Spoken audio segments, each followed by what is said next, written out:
মাঝে মধ্যে মনে হয় শাকিব খানের বয়স যদি আরও 10টা বছর কম হতো।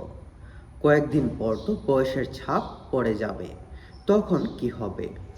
এখন যে শাকিব খানকে দেখি, মাঝে মধ্যে তার জন্য আফসোস হয়।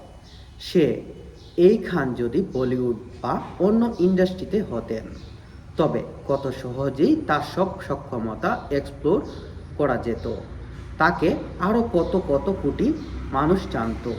কিন্তু না, তিনি বাংলাদেশে, তিনি টলিউডের আমাদের পরিচালক তার সব কিছু বেরি করতে পারল না। একজন দুর্দান্ত অভিনেতাকে গ্লোবাল পরিচিত করতে আমাদের কয়টা সিনেমা হয়েছে? সবাই তো শাকিব খান থেকে লাভই বুঝে। লগদি উঠে গেলেই সেই হিট সিনেমাটাও অযত্নে পড়ে থাকে। শাকিব খান কয়টা সিনেমা অন্য ভাষায় ডাবলিং করা হয়েছে বলতে পারবেন?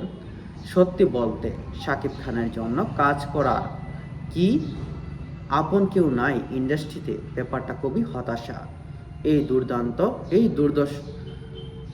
দুর্দশা অভিনয়ের, অথচ কয়জন সেই অ্যাপ্রিসিয়েট করে?